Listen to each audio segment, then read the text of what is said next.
Hello and welcome to another episode of the DewatchPod podcast. I am Jurgen Smorgasbord. And I am Jim with a G, and we are lounging. That's right, because we have just finished season 2. Including the special, White Christmas, which is sort of an intermission, but we watched it before season 2. Yeah, but it counts as here. Also, it needs to be remarked upon that I think White Christmas will provide about 70% of the content warnings we will shortly read for you. You say that, but White Bear also had its own. Yeah, that's why I said 70% instead of like 90%. Well, we're issuing a general content warning for this episode because there's just a lot going on this season. In a lot of different categories as well. Yeah. So like if you want to have a more detailed look at it, I would say look at the individual episodes. Yeah, well, listen to the beginning of each, I suppose. That's true. Don't we do? Well, we don't do it in the description? No. Oh, I knew the that. description is for stupid stuff only. Valid. But yeah, no. It's been quite a season, hasn't it? Yeah, and it's been a short season. Short but quite succinct, which I am very thankful for. We have watched in season 2, Be Right Back to start with. Mm-hmm. Then White Bear. Yeah. And finally the Waldo moment. The Waldo moment. And also, you say to start with, but arguably White Christmas is the one we started with. Yeah, we started with White Christmas in our watching order. I'll see how I do that on release. That's valid. I was going to say, I think it makes sense to have White Christmas in with the rest of these, because I do think thematically there's a lot of crossover here, right? Yeah, I think so. And just to remind everyone, Be Right Back is when a husband dies and then is brought back as a social media based robot.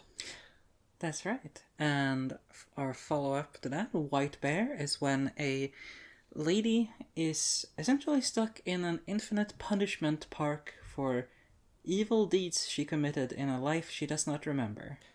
That's right. And the Waldo moment it's about a bear ranting about politics and then being like, oh no, I've destroyed politics. Whatever will liberal democracy do now? A question we're still looking to the answer for. Yeah, if we had... I would really like to speak to him. He might have some experience with this that we could draw from today. But yes, so, finally, we have White Christmas, which is an anthology. We have the pickup artist segment where a guy gets murdered after doing a live stream to a bunch of pals of picking up a lady and then getting murdered. Because you see, she was mentally ill, and that's what mentally ill people do. That's right. And then we have just like a little short... Yeah, an intermission of John Hamm putting a lady in White Room jail. Yeah, a digital copy of a lady who in is order still... to make her make toast good. Yes, make toast, open windows, heat the floors, etc. And then we have our finale, where other man, who is not John Hamm, sorry, that rhymed, basically has a real rough home life with his girlfriend? Yeah, his fiancée cheats on him. He does not know it. He thinks he has a daughter that is not his. She dies after ghosting him with not the daughter. The daughter's fine. The fiancé ghosts him, and then he kills her dad over it, and the kid dies in the cold. Yes. And as a result, he has finally confessed in John Hamm's torture mind palace, and he's put there for infinite torture, while the real man is convicted for real crimes. And John Hamm also gets blocked, which... Yeah, he gets out of jail, but he's blocked by everyone as a sex offender. Yes. which means he's a red fuzzy shape. Instead of a black, Grey fuzzy shape. shape. Yeah.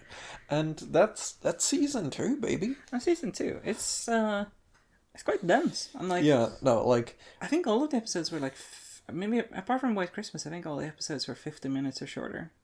yeah, and I think we have, I don't know if this is going to continue into season 1, but so far we basically just have the what feels like almost like the master key to Black Mirror as it follows. Yes, certainly a lot of its traits and foibles seem to have started out here, depending on what comes in season 1, of course, but like, there's a lot of hells going on. There's a lot of like, oh, what if a person was put in a digital room forever?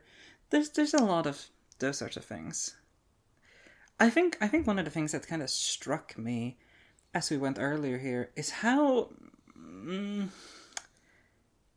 I think there's a lot of gender in some of these episodes. I think White Christmas perhaps especially with the like pickup artist stuff, and I think like it strikes me how that sort of discussion and associated foibles of Charlie Brooker and the writing room. I don't know, like it strikes me that like later seasons this seems to have been sandpapered away a lot more. Yeah, like there's a bit of affair. Yeah, but it strikes me as less, at least immediately, like women be crazy in later episodes or later seasons, I should say. Yeah, Like there's a little bit like I think we discussed it during Nosedive. That was a very capital G gender episode in a lot of ways that it's never explicitly stated, but you can feel it, right? oh yeah. And you know, it's interesting to me that that gets kind of sandpapered away, while on the other hand, race is something that gets kind of stapled on in there with Black Museum, right, in particular. Whereas here, there's arguably subtle hints during White Bear, but Yeah. that's about it. Yeah, no, and I mean, like, gender never, like, rises even later on to, like, being explicitly made the subject. Yeah. But it becomes more central for sure. I'm trying to think if there's like anything beyond like holding a lot of information about later episodes that holds the season together. Well, I think like the idea of like because we talk a lot about hells on this. Yeah, we have here. sort of a punishment couplet between White Bear and White Christmas. Because it's so like even to some extent, I might say that like there's touches of this in the Wanda moment, right, where it's like about like what sort of authority should like a politician be able to wield here, like what sort of like popular ability to enact violence is okay, right? Like there's a little bit of that sneaking in there. I suppose. I am stretching this a bit, to be very clear. But I think there's something about, like, just the ability of people to enact violence upon other people and for it to be approved, in a sense, right? Because, like, if you look at, like, White Christmas, right, there's justification. And obviously, I think Charlie Brooker is very much saying it's certainly not enough justification, but there's justification for this, like, infinite torture. Yeah. Same thing with White Bear, right? Mm-hmm. Like, it is very much like, this is a bad person, we should be allowed to torture them forever. In like, truly horrific ways.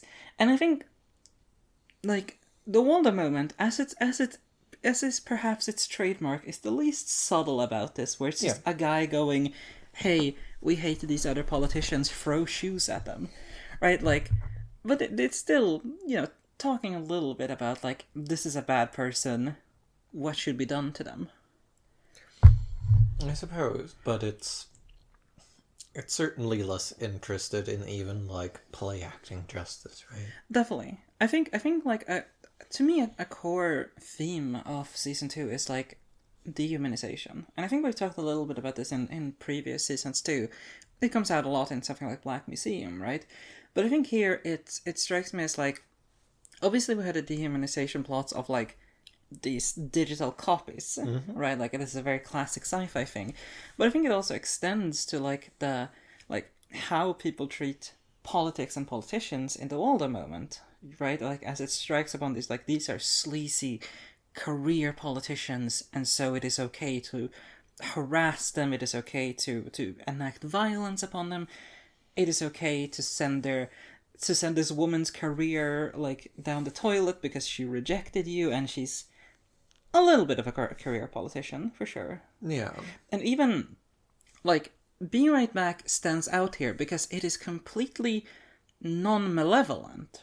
There is nothing in there that is about violence as such, or very little at the very least, but it's still about like, is this creature, this social media creature, does it have some sort of facsimile of human life, right? Like how do we relate to it? Should we anthropomorphize it? I think the episode comes down very clearly on no, right? Absolutely. I think if you read it as that, yes. I think that is probably where Charlie Brooker would have liked you to end up on that. But it still talks about, like, arguably the problem in Be Right Back is over-humanization, right? Like, that's what allows the protagonist, whose name I cannot remember because she was kind of personally uninteresting, that humanization is what leads her to be able to be obsessed. Yeah. I mean, there is, like, an implied dehumanization on the side of the company that, like, produces it, right? But we don't analyze that at all, do we? I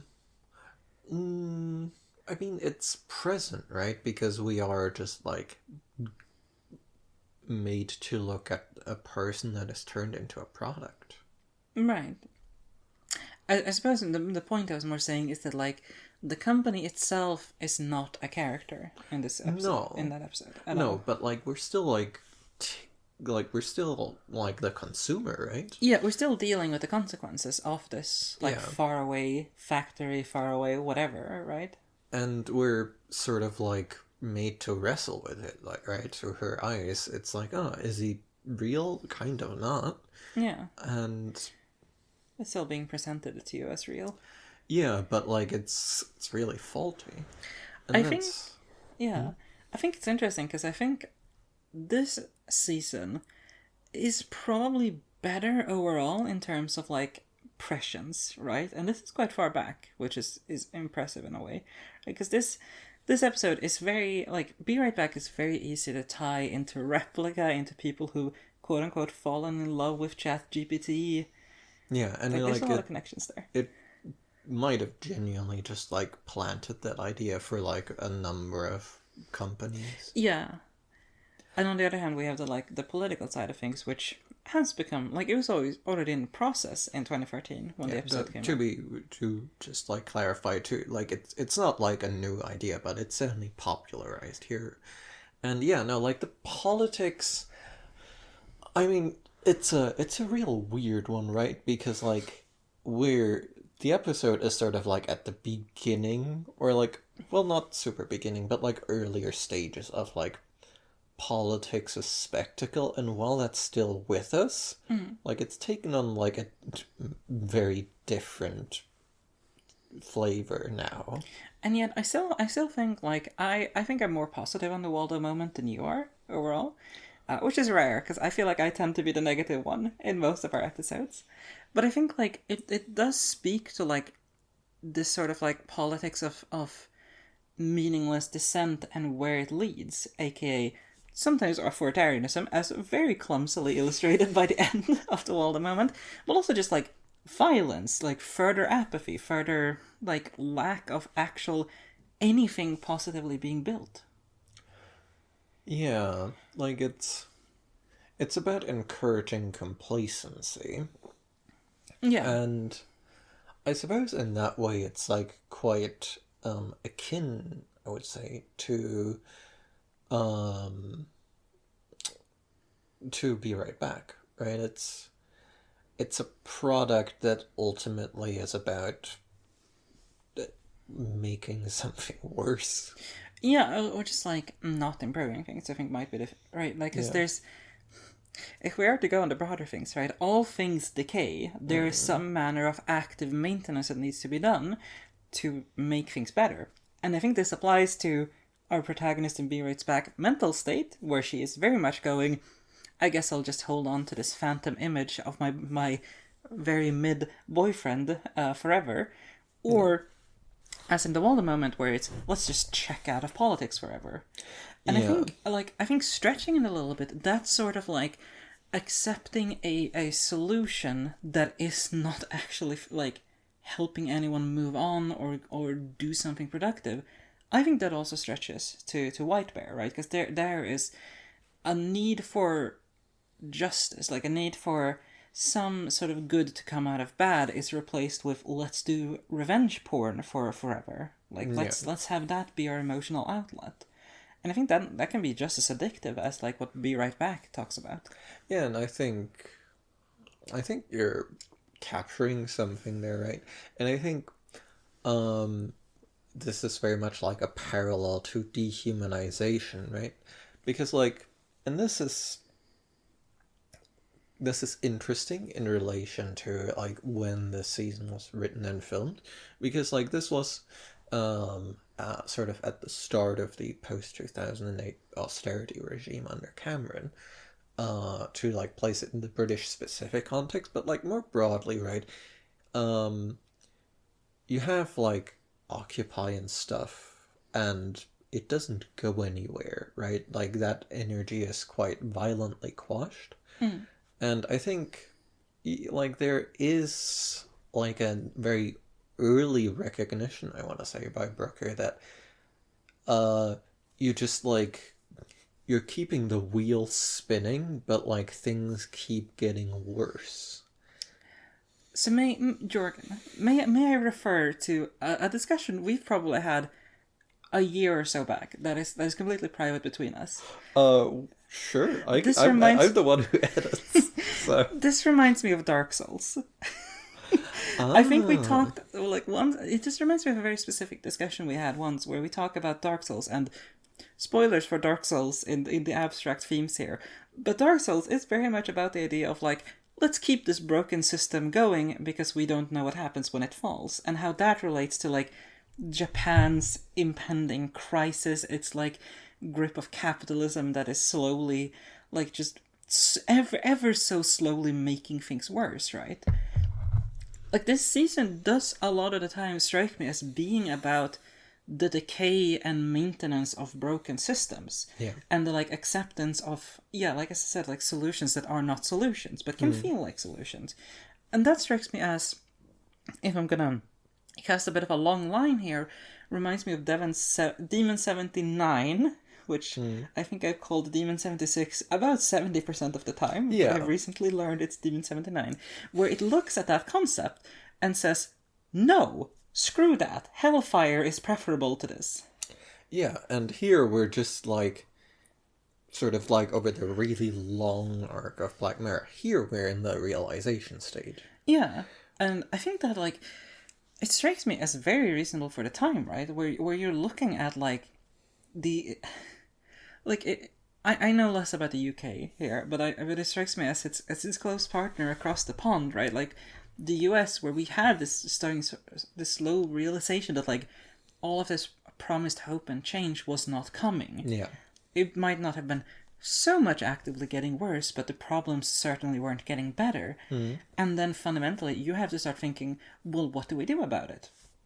Be Right Back is, well, let's cling to what we have left, and... the Walden moment is let's offer like a solution that is actually like completely false, that just spins back on the same problems, but at least feels aesthetically like we're doing something, right? White Christmas to me is like, it's kind of out there on this front, which makes sense. It's a special, like it's not technically part of season 2, but it does still have some of the same things going on. Yeah, right? I mean you basically have like technology that's like just making things worse. Yeah. Right, it's like, oh yeah, no, you have like this amazing power of technology, and it's just like, oh yeah, no, this is going in your smart home. This is going to the police. Yeah. And nothing good is made of it. Yeah, like at the very best, what White Christmas says is that this technology separates us from one another, right? Yeah. And how do you deal with like social conflict? You don't. Yeah, like, and that is something, that's a theme I think comes back a lot more later, that is not actually super investigated in this season, I would say. There's a bit of it in Be Right Back and stuff like that, but like I think we end up getting a lot more of this, of like how technology leads us to escape. You can take Archangel, you can take Playtest, if you will. There's a lot of that sort of stuff, and it starts getting seeded here, but I think it's something that I think it develops more in future seasons. And a large part of that, I think, is because your boy Charlie Brooker starts getting into VR and similar stuff, right? Here it seems like he's more interested in the idea of like copying consciousness and like the sort of and that, he holds on to that one as well. for sure. But I think if you had this season alone, including White Christmas, and you were like, okay, predict future seasons of Black Mirror, you would have been like, oh, there's going to be like a brain copy in every episode. And it's not that far off, to be fair. There's a lot of brain copies coming up. Yeah. Like, I do feel like this season, like, holds up better than some of the later seasons. Which is kind of interesting, right? Well, I think... I think it's entirely explainable in a particular way. Because, like, recently, I watched the journalist Taylor Lorenz do like sort of like a rundown of like, hey, here's why things are kind of bad right now. And what she was getting at was that there was like this massive moment of upheaval with COVID when momentarily like a lot of the walls started like coming down, right? Suddenly, spending money to keep people from dying, like doing broad policy, such things, became within reach, right? The crisis forced change to some degree. And now the genie is getting stuffed back in the bottle violently, right? Like, I guess social change once more is like getting moved off the menu.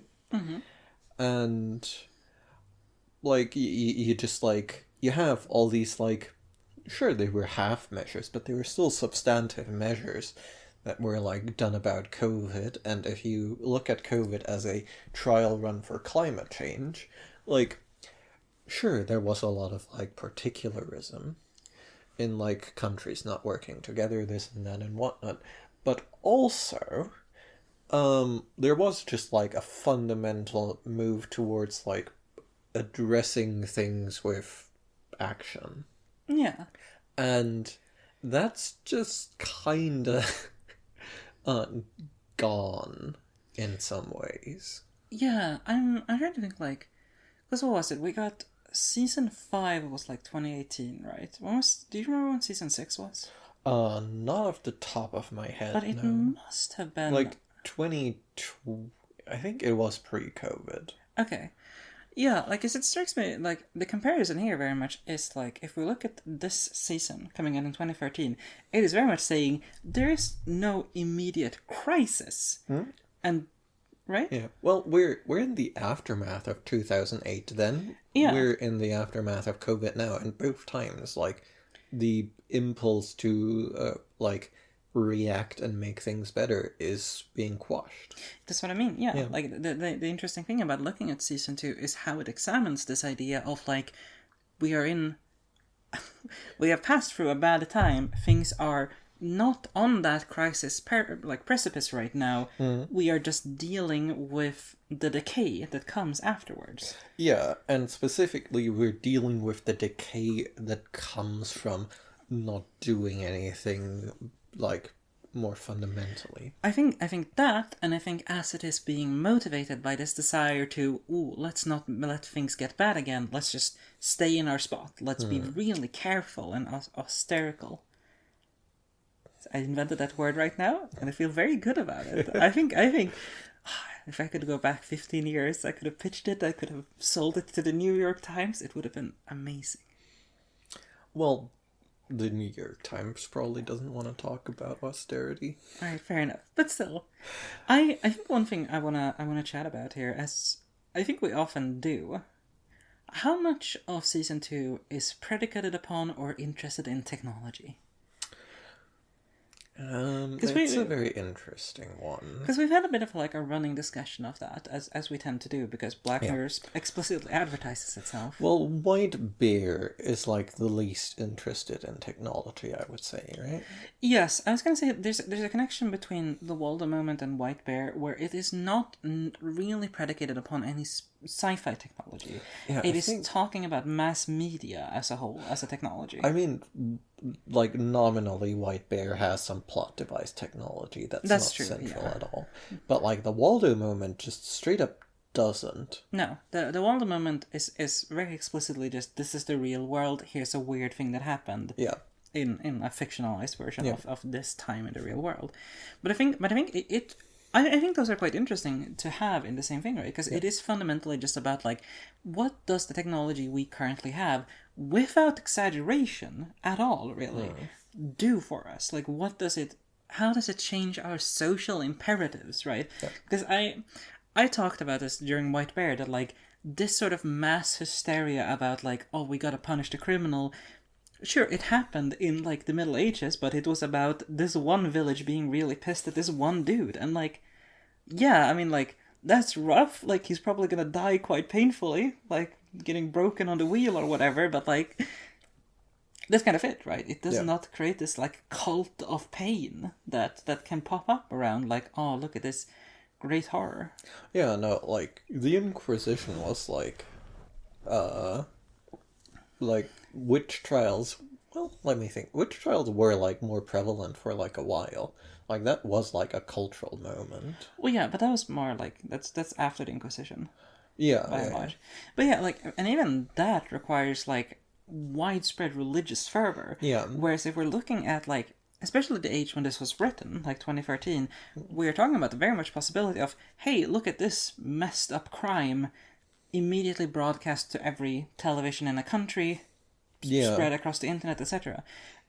And what we eventually came to in that episode was kind of like, that moment has mostly passed because now we have such a fragmented media environment. Yeah, no, like it's a really fascinating moment in retrospect because you still have like the prevalence of like true mass media. But you also have like really participatory forms like exerting a lot of pressure on that system.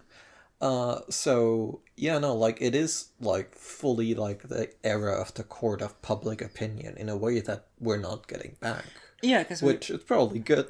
Yes, it's very good. Like, I mean, we still very much have the court of public opinion. It just does not hold sway across an entire country, right? It is more weird bubbles on TikTok where they've decided a random queer woman is a serial killer or whatever, and then they obsess about that for half a year, and then it passes because they found some other random person to harass on vague pretenses. Yeah, and it's quite wild. Yeah, no, it's interesting. Like, it's so strange to look at those two episodes because I think it so adequately catches a thing that technology does, a thing that is very emblematic, especially looking back at that moment in time, but at this point has, to a large extent, fragmented it to a point where it cannot really, at least currently, we are not predicting the future here on our podcast because we've seen that Charlie Brooker, he does that for us. He's got a bit of a wonky hit rate, but he sometimes does hit it. But the point being that, like, right now, it seems as if these sorts of social movements are not functional anymore. At least they do not hold the same power that they would have held in 2013. Yeah. And even for a good few years moving forward. There is, like, a very, like, distant cultural tie you can make to, like, the healthcare CEO assassination. Because that is, like, that's, like, a mass cultural moment, like, which has become very rare. Right? Yeah. Like, everyone was talking about that. So... I am still getting podcast recommendations in the gym about it. Like, it's... Yeah, no, it's... It's going. It was, like, everywhere, and it's going to probably be everywhere again when the trial like starts, right? But even that is such like a unique moment, right? Because it's Yeah. like it's an extremely just on the core of it a dramatic event that Yeah. triggers like long held social issues in the US that is getting actively worse, and the alleged killer is really hot. Like it's it's like that sort of like conjunction of so many factors. Like I get why that Yeah. became a huge thing. Yeah, no, but like that's like what it takes now to like have a mass media event. And I would also say like it required, or at least I think it was exaggerated by the fact that like the local governments were very much drumming this up as like a do not rebel against capitalism Yeah, and moment. and yeah, no, like before like having the like that amount of attention on like an issue or a person, like in the like 2010s that was like a lot more in the cards, and Yeah, absolutely. like the contrast just like shows like it's a lot harder to get over the line now, which oh, I think it's interesting too because like I think if I was sitting there in like the 2010s, I would have expected that sort of thing to get even more prevalent, right? Because like we've seen the rise of like the influence of like podcasts, of influencers, of TikTok, like spreading misinformation. Like it seems ripe for that sort of thing. But I suppose it's a case of this getting like oversaturated, right? And like I don't know if it's that. I think like the impulse is still there. It's just the fragmentation that's like taken the wind out of the sails a little well, that's what I mean. Yeah, like that. There's just too many and like too divided of these like communities. Ah, I see. See, I was thinking you were saying like people were oversaturated and like opting out. I think some do, but I think more it is just a case of like, well, when there's too many victims. Yeah, or too, kinda, yeah, but like also like too many targets. When an individual person logs onto TikTok and gets 20 different misinformations in 30 seconds, it kind of goes like, what am I supposed to do with this? You know, like. Yeah. Like, okay, the Roman Empire didn't exist. FEMA is like spreading COVID from biolabs in China. Like, it's too much. Like, it doesn't mobilize you the same way. Like, oh, a single big trial of a terrible person is happening. Yeah, no, the noise is drowning itself out. Exactly. Yeah, no, that's an interesting change, huh? Yeah, but shall we move back to like the idea of technology in season 2? Yes. Let's see. We have Be Right Back. Yeah, that's techno-centric. Yeah, that's nailed it. Like genuinely, I think Be Right Back is a subdued episode. I think it does what Archangel does, but a bit more succinct, and with a lot fewer CinemaSin pings on the way. I mean, it's a really weird one because like it's very challenging to watch like on its own term in retrospect, in my opinion, because I think like it's a lot more interested in like the digital traces we leave than like the like for us present day viewer is. Yeah, it strikes me as maybe the only episode of Black Mirror right now that we've seen that actually discusses the idea that like was very, very prevalent in the 2010s of like everyone can look up what you've done online. Yeah. And that kind of strikes me that is something that Charlie Brooker hasn't talked about more, right? Well, yeah, because this is another point where like he hasn't really anticipated like the fragmentation of the internet, right? I suppose. Because I think that is ultimately like what put an end to like the like public display of like ourselves, right? I think it's not just that it put an end to the public display of ourselves, but more to the point that like it's harder to get like a complete image of a person, right? Yeah. Like whereas previously you could be like, okay, I got a new applicant to this PR job. Let me go on Facebook, search this person, search for a couple of slurs, and oh, there we go. Probably not hiring this person. Yeah. You know, like it's done and dusted. Now that there's so much to look through, like it's much harder to do that. There's so much to look through. You're like going to see like, hey, which like, it's about like what now it's like group chats and Discord servers, like a lot more. Yeah, And like when you find like these posts that still talk about like let's cancel this person, it's some fucking investigative journalism to be like, I found this Discord group that has 45 members. In this point, he said this word that if you look into this subculture is actually coded language for this slur. Like it's hard work. people are doing it. People But are yeah, no, it's different now. And like that's like I think that's a very important aspect of like the way in which Be Right Back is interested in technology. That's easy to miss now because like it's not interested in the same way in like making a person or simulating a person technology, right? That's more of a plot device. That's for, hey, here's a very interesting way to conceptualize terrible coping. Yeah. And But as you say, like the moment for this more like what do we leave ourselves on the internet, like that moment has passed in terms of analysis. so I think it can still be interesting to think about it, just like the way, and this I think would be more appropriate for maybe like an influencer episode like Nosedive, where it's like how do we present ourselves and does that reflect our real lived lives? yeah. But obviously it doesn't super dive into that because dude mid BF as his canonical name is, was an active user of social media, but it's not like he was intentionally projecting a certain like side of himself for profit. Which again, very different now, right? Because people post less people post less and like more artificial into like more public places. Yeah, it strikes me that like Nosedive really was like the second opportunity to hit that like particular note. And it didn't do it well. I'm just gonna be real honest, but just the idea of like how that's shifted from like Instagram reality of like let's portray ourselves to be perfect into more like, oh, let's be super authentic, you know, like it's me, I'm in my bathrobe, I'm eating pizza, I'm such a, you know, I'm such a millennial, like, you know, that sort of style of like branding yourself as an influencer.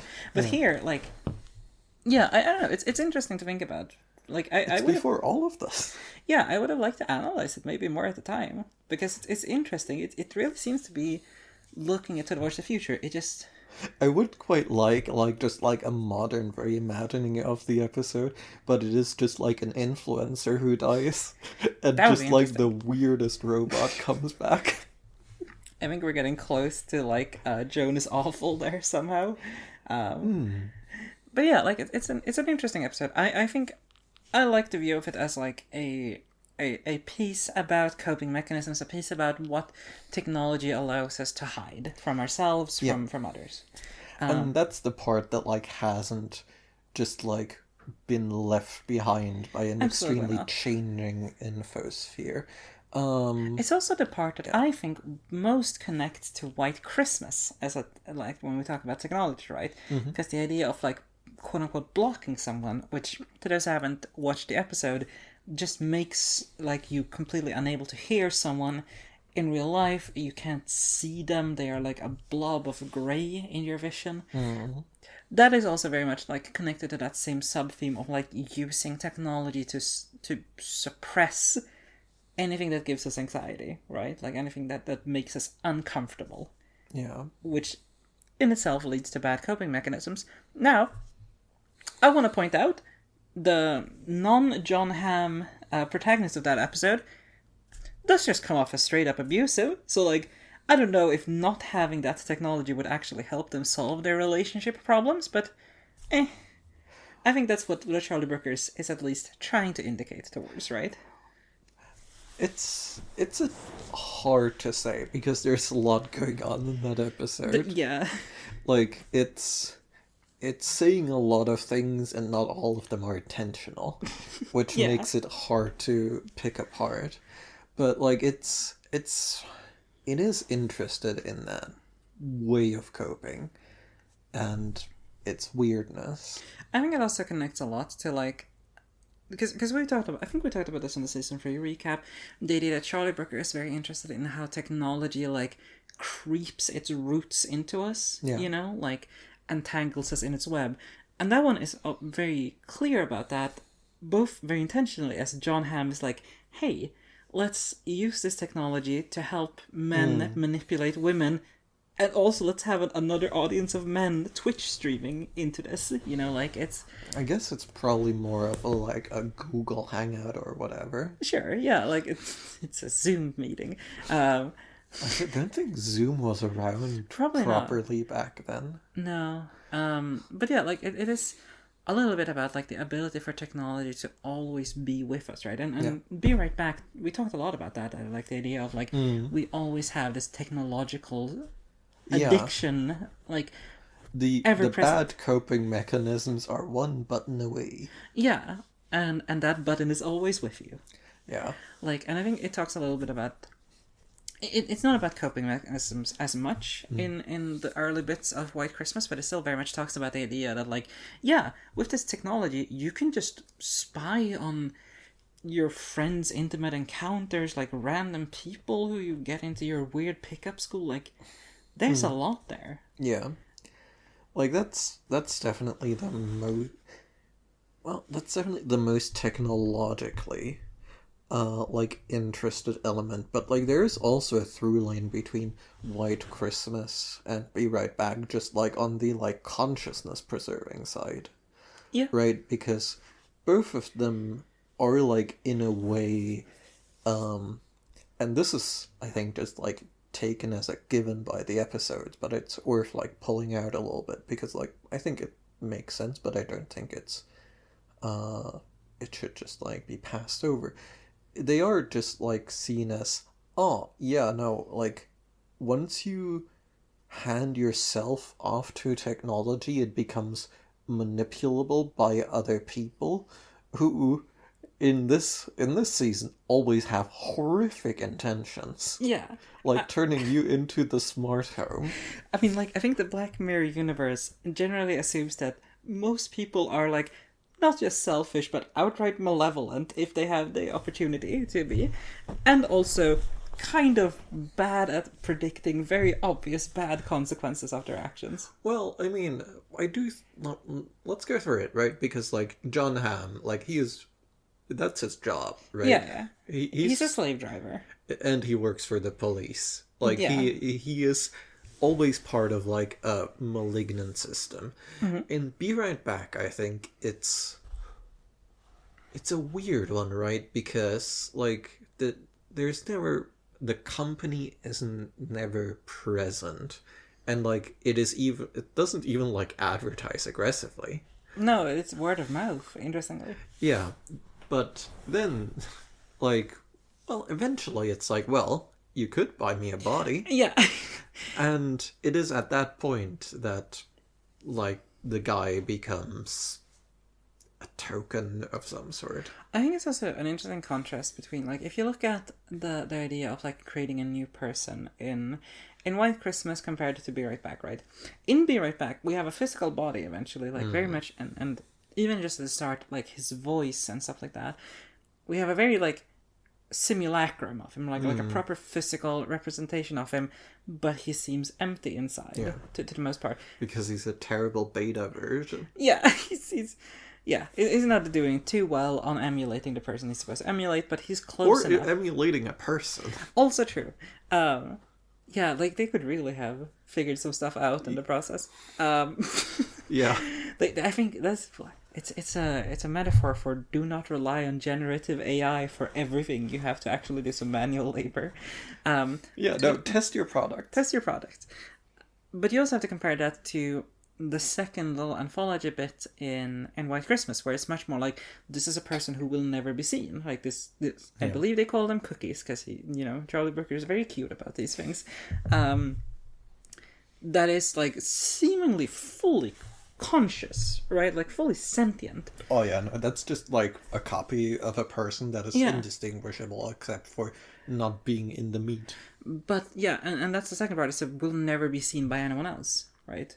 And that's an interesting comparison. I don't know if it reflects much about reality, but it's an interesting little contrast to me to look at, like how these are conceptualized. I mean, I do think it is just like it lets us get an understanding of where its baseline is, right? It's just like as soon as you like hand yourself off to a company, they will they will do bad things with it. And they will mold who you are. And Well, they will use who you are to ends that are entirely like unrelated to your desires. And like that is right, that's returning back around to dehumanization. yeah, I was gonna say as well, like, one thing that kind of strikes me now about White Christmas is that I actually think it's closer to, like, White Bear or the Waldo moment than it might seem at first. Because, like, I'm thinking about the technology here, and yes, obviously it plays a big role in, like, the twist ending in John Hamm's origin, but it also strikes me that, like, the technology that is kind of important for our second protagonist, the stalker / abusive fiance, like, that is not actually so much like anything. Like, it's not the cookies, it's not like blocking. The part that's important to him is like looking at the TV, like being able to track where his stalking victim is, and so on. And that's very doable now. Yeah. That was very doable 15 years ago. Yeah, no, like, his story is just, like, entirely feasible without technology. Yeah, it's, in a way, I almost want to ponder if that's a story more about, like, how technology doesn't change us that much, but it allows us perhaps something else to blame, right? Like, he very much blames, like, the blocking mechanic, right? Like, he says, like, if I could just talk to her, like, if she didn't have the blocking mechanism, everything would be fine. And obviously that's untrue. Like, that's delusional, I would say. Yeah. It's delusional in a very real way. Yeah. But absolutely, like, it's not true, but it is a story he will tell himself that will probably further his obsession, if nothing else, right? Yeah. Because if you can just go, like, oh, if she disabled it, everything would work out. Right? Like, and I feel like I've seen this on the internet of people who are like being like, oh, my ex blocked me, so I'm gonna start talking to, like, her friends to get around that and, like, ask her to unblock me, and then everything will be like, I don't know, it's kind of a terrifyingly real thing, you know? Yeah. I suppose it's, like, weirdly unconnected to technology, though, right? Because at the end of the day, I feel like technology I kind of want to let off technology on this one, because people are just gonna, like, believe shit. It's right? They're just gonna, like, grasp for something. Yeah, and technology, I think, is, like, suitably mystical enough for the average person that that's very doable. Right? Yeah, but, like, there's so many things on hand, right? Absolutely. So in this, like, I'm kind of staggered in a way by, like, how little, like, White Christmas really needs technology for that particular section. I want to throw out, like, a bit of a hook onto Smithereens, which is a rarely referenced episode in this podcast, but it strikes me in the same way how, like, that is an episode that says, like, it's not technology. Yeah, it's not technology. You messed up. Like, I'm sorry. Like, it's an accident. It's tragic. But technology did not make you look away from the road. You looked away from the road. And you could have done that for any reason that wasn't social media. Yeah. Like, it's the proximal cause, but it did not need to be in the slightest. Yeah, it's just, like, what you're latching on to not face your guilt. Exactly. And I think that's really cool, because I think if you look at Black Mirror without the obsessive analysis we do here on this podcast, I think it's very easy to just be like, Black Mirror thinks technology is bad. Yeah. I think this is one of those, like, and Smithereens is not an amazing episode. I think it's fine. Yeah. But it strikes me that connection of just being like, sometimes people will look at technology and go, perfect, that's where I can offload my personal failings on. Yeah. And every now and then, Charlie Brooker's like, hey, I haven't written an episode that says, look inward in a while. Yeah. And in this case, it's a piece of an anthology, but it's there, and I like that. I do, because it's like very blink and you'll miss it. I want to say in White Christmas, but in Smithereens, it's like, hey man, listen, You fucked up. this technology may be omnipresent, and we'd love to rub it in your face, but like, think about it though. You don't text the drive. Yeah, like, I mean, you could have done this with like, oh, I'm reading a newspaper while I'm driving. Oh, I'm looking off at a cool deer in the forest while I'm driving. Like, that, I mean, the car is maybe the actual technology that's causing problems here, but like, yeah, obviously, like, Yeah. that's secondary. But I think those sorts of like episodes and like parts of episodes as in White Christmas is sorely needed, because if you're going to look at how does technology affect us, like what sort of social disruptions does it cause, you also have to look at things where it's like, no, that's not actually the cause. You have to be able to not just blame everything on technology. And at the end of the day, like you can read it like in a bit of a conservative way, perhaps, but I think it's like also very close at hand to just like read it as empowering, right? Because like at the end of the day, like, sure, like Black Mirror fucking loves to talk about how technology is bad, and it has a point a lot of the time. Yeah. But it is just every now and then goes like, yeah, but you're not fully in its hand, right? Sure, we like to make the point that it makes bad things easier, but you're not powerless. You have control of your life to a degree. It's like, this might be the -2 take I will take on this show, but like sometimes I look at people who start, because like the concept of quote unquote dopamine addiction has become very popular the last couple of years, right? And sometimes I will see people who essentially say something along the lines of like, if it wasn't for TikTok, I would have been super productive today, I would have done so much. And I have to go, are you sure about that? Because there's a lot of things you can do to not be on TikTok. And even if you didn't have TikTok, there's a lot of things you can do that would not make you productive. Yeah. How sure are you this is the problem? I mean, I think that's sort of like the tension underneath a lot of this, right? That on the one hand, like, yes, like it's technology makes us do bad things. It makes it easier for us to do bad things a lot of the time as well. I would say both of those are true. Yes. And like the world is large enough where like just putting a finger on the scale is going to just like make thousands of people genuinely less productive. Yeah. Because, it will ripple. They get dragged into the notification hole. But like, sure, and like that's a problem, right? We need to deal with structural problems structurally. But like, until or like while you're doing that, like you're not just powerless, right? Yeah. You may not be able to all the time control your reaction to things, but you can maybe control how you relate to your environment. You can control your actions, I would say, in the vast majority of these cases. Yes, and you can control your environment if you're like, oh no, I should probably like not have my phone on hand while driving. For example, yeah. Or just like put it in like the glove compartment or something. Like yeah.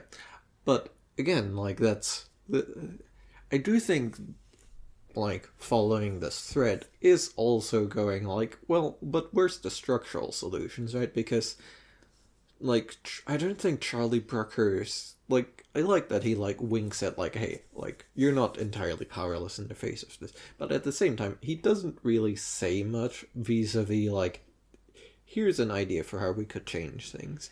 And he's not problem solving oriented. And well, in this case he is a tiny bit, but it is.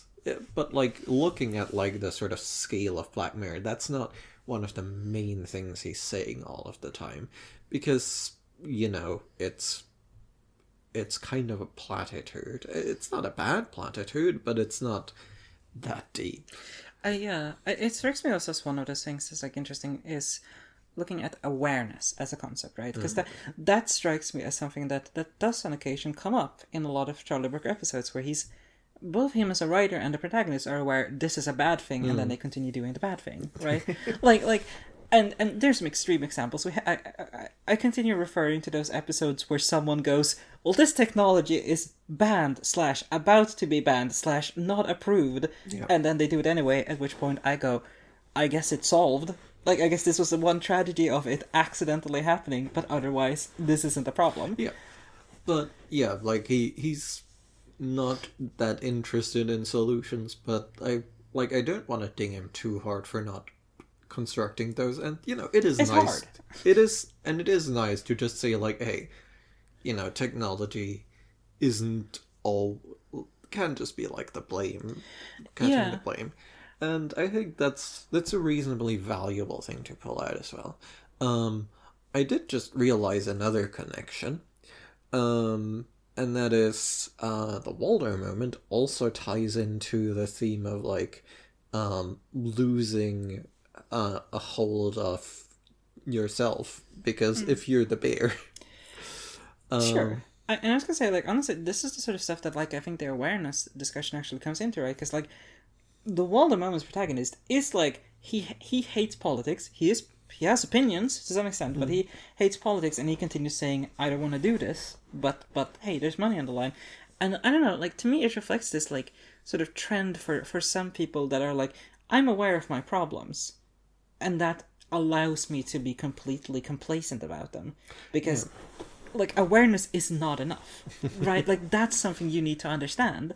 Like, if you're gonna say politics is meaningless, like the status quo is just about shooting money upwards the ladder onto like these career politicians, okay, do something about it. Don't just say that's how it works and then continue doing it.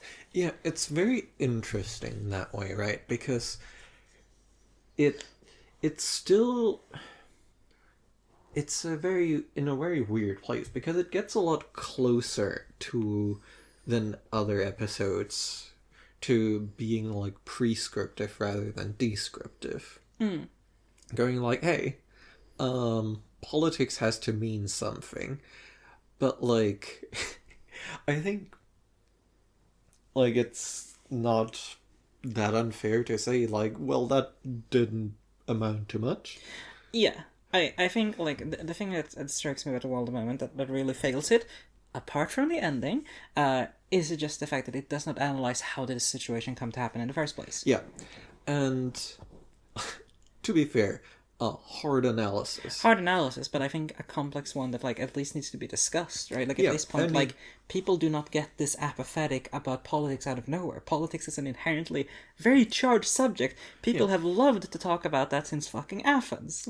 Yeah, and like the very ranty, depressed guy points out, like, yeah, no, like it's shit's bad, and like the guards change but do not become different. So in that way we do have a fairly straightforward like analysis of the problem, but we fall short of like getting to, well, what would meaningful politics look like? And it's, I think like that is probably a decent part of why the episode is sort of failing to truly get somewhere with its point.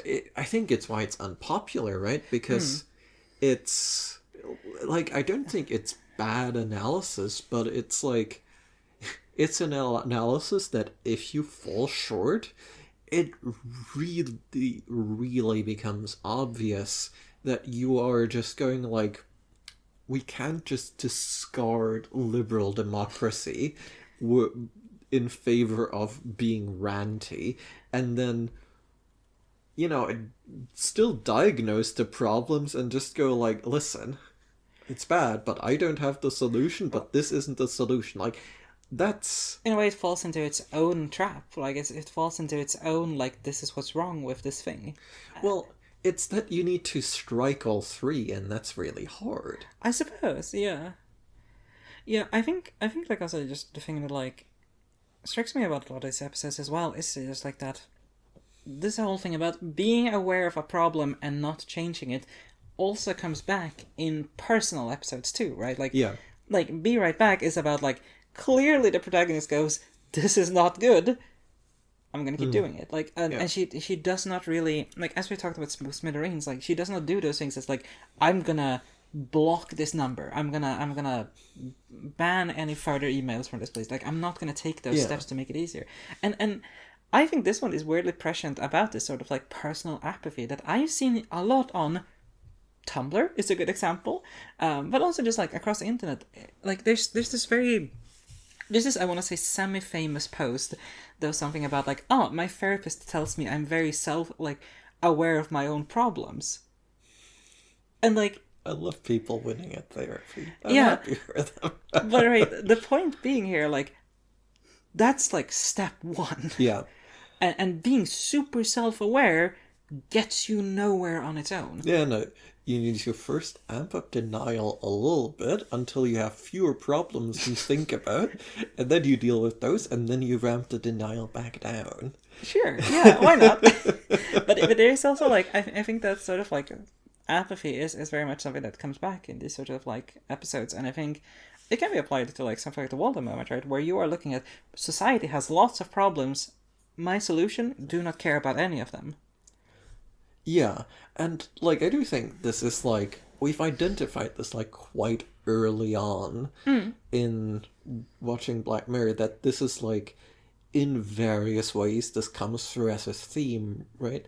But, and the main one I'm thinking of is Loch Henry. Yeah. Is when I think we first identified this. And God, that's episode 2 of our podcast. Yeah, no, and it's like, but Loch Henry is just fucking depressed about it. You know? And it's fully both apathetic and just, like, being like, well, I guess this is how it is. Man, that sucks. Yeah, so, like, in a way, like, Loch Henry and the Waldo moment are, like, very opposing theses. I think that's honestly what keeps striking me about the Demon 79, right? Is that it actually says, like, yeah, no, like, we need to do something about it, and at this point, it's better to burn it to the ground. So, yeah, no, like, in that way, like, Demon 79 is, like, the full-on turn on the thesis of, like, the Waldo moment. Yeah, right? Like, it's about apathy finally giving way. Yeah, and complacency giving way. Like, and they're like, oh, I'm not going to participate in this stupid demon system anymore. But, and, like, also Jonas Awful, right? At the end of, like, Black Mirror has just gone from, like, diagnosing and being sad about it to just getting really mad. I wish season 5, apart from Smithereens, had more to say on this topic, because I think the other 2 episodes are so insanely wacky that it doesn't really, there's not a lot of water from that stone. I mean, Striking Vipers is also just, like, about resignation. Yes, but in a much more personal way, right? And in a way that's much less connected to actual social problems. Like, because I'm trying to think about this in my head, right? Like, Be Right Back is a deeply personal story about someone who cannot handle their own grief and finds a bad coping mechanism for it. Yeah. You could say Striking Vipers is a very personal story about someone who cannot handle their normal marriage that's lost its passion and copes in a really unique way. Yeah. Really unique coping. But, like, simultaneously, I don't know, like, maybe it's because I've never been married or living in, like, the suburbs with, like, 2 or kids. Or cheating on your partner in a VR sex simulation. Like, but I find that Be Right Back is just a touch more relatable than the gay fighting game romp of escaping your personal issues. Now, I know that's a controversial statement. I know there's a lot of people out there who would go like, nah, man, I think that makes a lot of sense. But yeah, and then, like, I mean, Rachel, Jack, and Ashley too. Good lord, we can't talk about Rachel, Jack, and Ashley too. No, we would go for another hour probably. But then again, like, season 4. I'm sorry. What the fuck is season 4 about? Yeah, I'm gonna pull up. Okay, because I know Archangel. Oh yeah. That's USS Callister, Crocodile. hang the DJ medal and the play. Okay, yeah. Okay, I'm not gonna look at that anymore. Yeah, it's a bit all over the place. I think season 4 might be the one that's the most all over the place. There's a lot of like, Yeah. let's do a weird genre episode. Let's do a lot of like completely needless twists. I will never forget the baby was blind all along. Let's And get the that guinea hamster. Yeah, no, like, USS Callister, like, I mean, it talks about interesting things in a way, I suppose. It's distantly connected to the start of White Christmas with sort of like male entitlement and stuff like that, but Yeah. like, it has its issues. Yeah, I don't know, like, I know this is a season 2 recap, but I think, like, in comparison, season 4 just feels like the one where they were just like, we're Black Mirror, we do Black Mirror things, don't worry about anything else. yeah, no, like, I do think, like, moving to Netflix really produced a slump. I think so too. And the thing that strikes me is that I think season 6 is probably the best season after season 2. With the note that we have not seen season 7. Like, I haven't seen it. Or in this podcast context, season 1. Yeah. Which I'm quite curious to. Yeah, no, it's...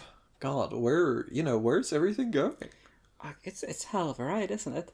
I have to... This maybe is better at, like, a season, or, like, a recap of this entire show, but, like, I'm thankful for Black Mirror. It has given us so much. Yeah.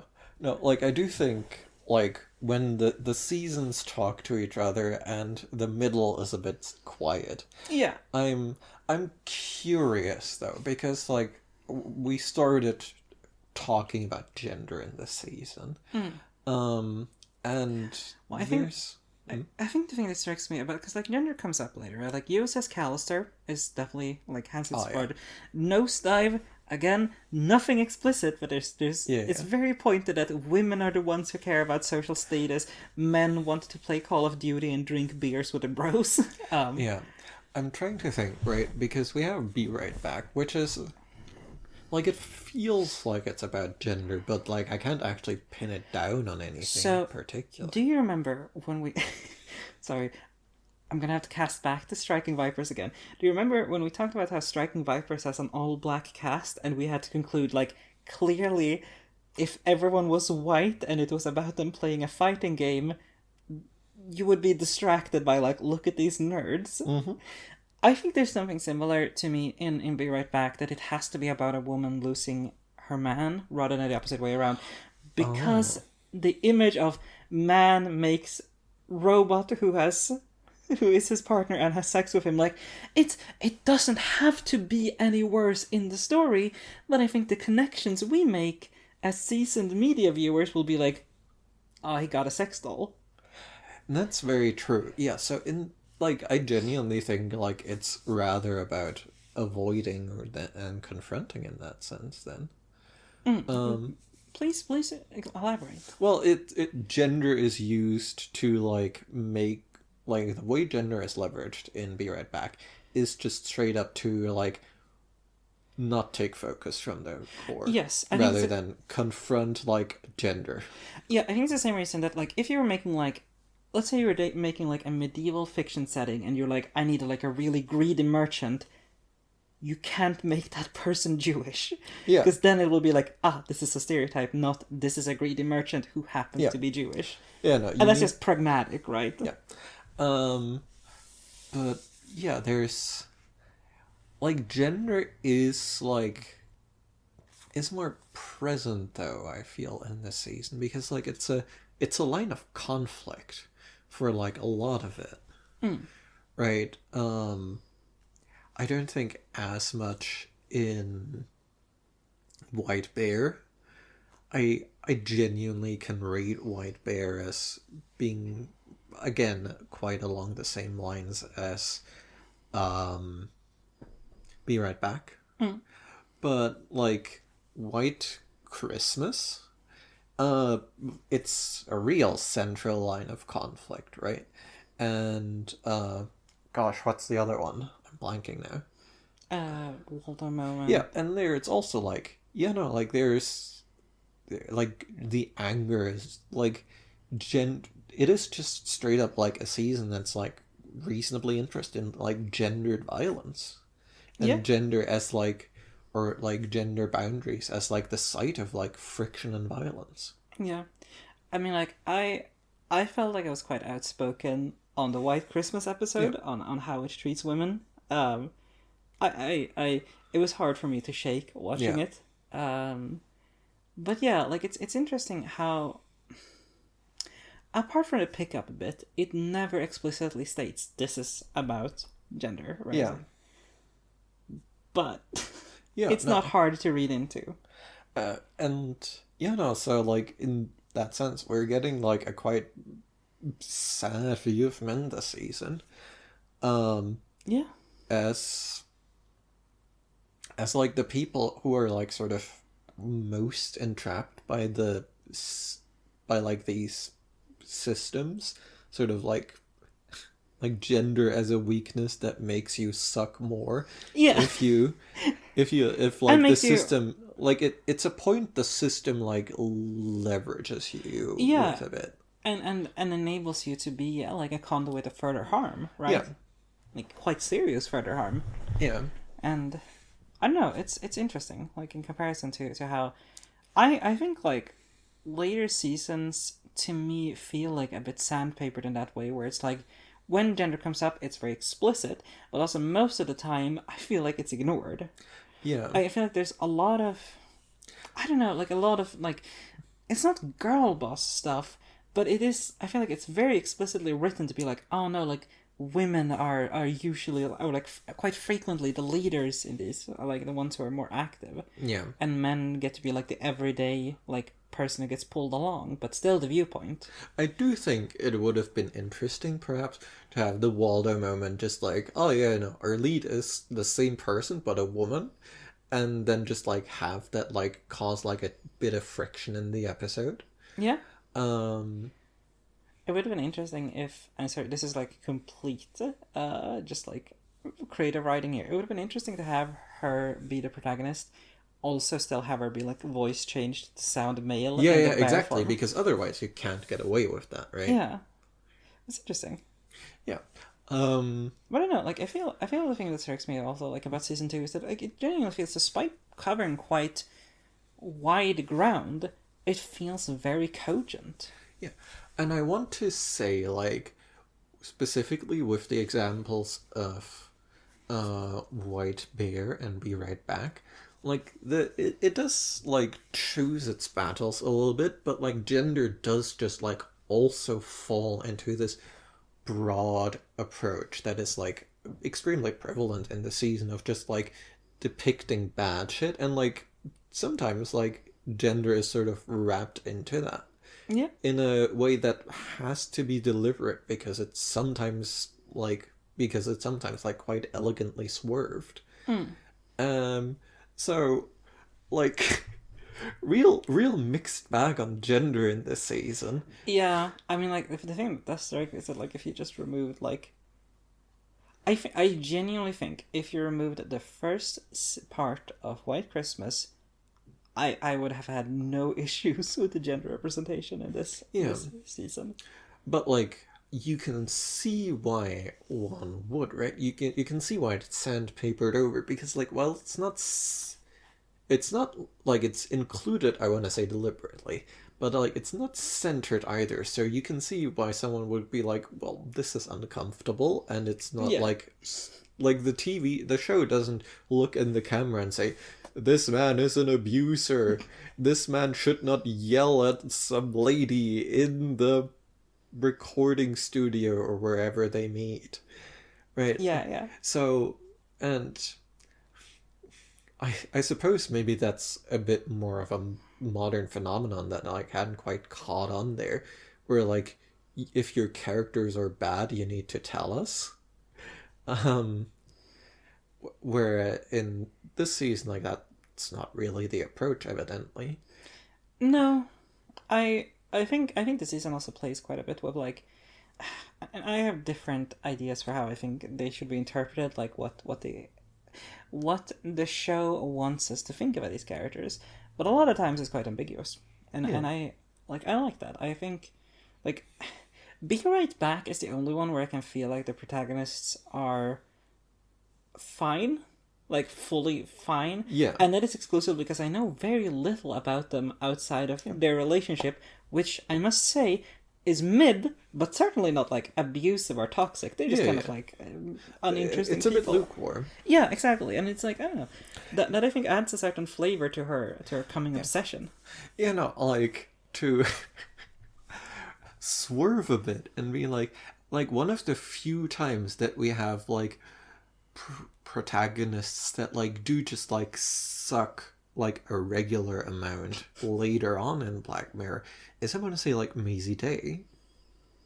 But even then, that feels like a late game twist, you know? Yeah. By and large, at least. So yeah, no, like it does just like still to me play again into this grander theme of like being descriptive. Like, yeah, no, like these people suck a bit, you know? Yeah. And I do think it's not necessarily particularly misanthropic either. Like, this is, I think, the wall at the moment is a little misanthropic. The rest, I think, is not. I mean, but the Walder moment is also about people speechifying about liberal democracy, though. Like, there is, like, no, we need values, you know? Yeah, like, I think it's misanthropic about the public.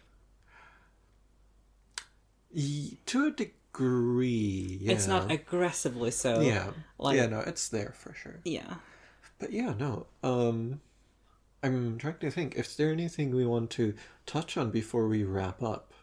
I'm trying to think, okay, quick foibles run through. Affair? Hell yeah. I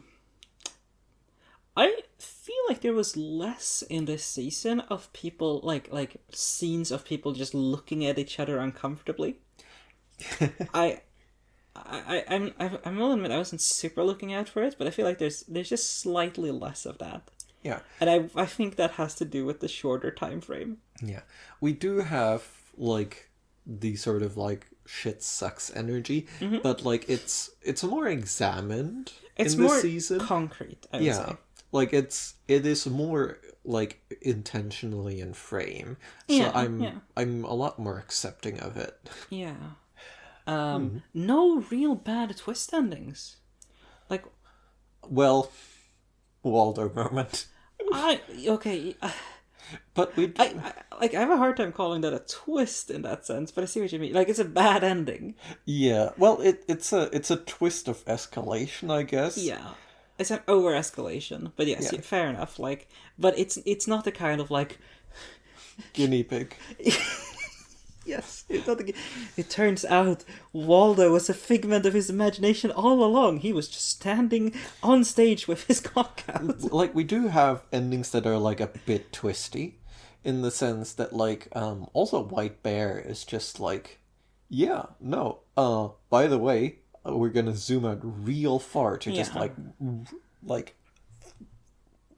throw the entire amusement park's ecosystem at you. Which in, actually, like, between the credits. And, like, that just works. That just works. And I think, honestly, like, we talked a lot about this, like, White Bear is, like, technically a bit clunky if you looked at it from, like, a writing 101 perspective. Yeah. But, like, it works and like, I think a little bit of it is the fact that, like, the extended credits kind of blunt the feeling that, like, oh, what a twist, you know? Yeah. Because honestly, like, the feeling of, oh, what a twist in Black Mirror is usually a bad thing. Yeah, and, like, White Christmas, just straight up, like, is just, like, twists that are actual payoffs for things that were seeded during the episode. Yeah. So, like, full marks on that front. And Be Right Back is, like, aggressively non-twisty. Yes, that's like the closest thing to a twist, right, is her keeping him for like several years. Yeah, but that's the episode, like, really doubling down. Yes. So and yeah. I don't think it's twisty in that sense. Yeah, no, like, it's yeah, no, so, like, light on twistiness this season. Yeah. And for the better. Yeah. light on bad twistiness. Yes. Especially. Yeah, no, I'm satisfied with this season. I hope season 1 will be more of this. I hope season 7 will have some return. I absolutely do not think it will be. I think, like, I hope it draws maybe from these earlier episodes. I mean, like, see, if season 6, if season 2 is, oh man, shit sucks, the middle is meandering, season 6 is, maybe burn it all down. Yeah, What like, is season, where does season 7 go? You know, like, if you view Black Mirror, like, through that lens, like, season 7 has a big fucking question mark on it, like, it does. what it And says. I have to imagine. Sorry, I'm quite quickly gonna look up actually when season 6 came out. If my phone will let me. Because let's see, we had season 6. No, that's not the one. Season 6 was in 2023. Oh shit. Oh yeah. Okay. Not post-COVID at all. Not. I think we said it was pre-COVID. Yeah. It definitely is post-COVID. Yeah. Well, and series, yeah, complicated. Series 7 is 2025, which now that I say it out loud, I knew I didn't have to look that up. Yeah, no, so we're, I guess like looping like straight up putting season 7 and season 2 next to each other, right? Or sorry, season 6 and season 2. Season 2 is in the fallout of like, possibility has been compressed. Season 6 is while possibility, like, while the gates to possibility are somewhat thrown open. Yeah. So season 7 might be the second season 2. Maybe. Just like at least like season 7 will just like straight up have roughly the same relationship to like the moment of political crisis as season 2. And season 1 might be season 6 in that analogy, which I don't think is going to hold, but I think it will be an interesting lens. It will be. Well, shall we take that as our final conclusions of this recap? I think so. Well, we shall be back next week with the national anthem, the very first episode of Black Mirror. We've done it. We have 2 more episodes out. Yeah, we've done it. We've reached the beginning. It's terrifying, isn't it? Yeah, no. Like, I think season 2 really stuck out with how different it felt. Like, just like little bits of cinematography, about structure, writing. Like, I wonder if season 1 is going to be even more that direction, or if it's going to be roughly the same, or who knows? Oh yeah, also, point of order. We were being stupid the entire time when we were like, oh yeah, no, this is a BBC show. It never was. Didn't we already reveal that? Like, White Bear or something? I don't think so. Okay. We found that out. But, yes. Yeah, no. What was it again? This is Channel 4. Channel 4. Which I believe is just straight up a private television channel in Britain. Well, there we go. So, yeah, no, this TV show never made with public money. I want to say, I was about to say, thank God. That felt too mean. I'm sorry. I think there's a lot of good Black Mirror episodes. Yeah, well, it is. I am really coming around to it as like a tool to think with about the current moment. I also think just like the more I watch of Black Mirror again, the more it feels not cohesive. By God, not cohesive. No. But it is really good to have those sort of comparisons and contrasts between seasons and between episodes. Yeah. Thank you for listening. Yes. We'll see you next time. And sing the national anthem or whatever. No.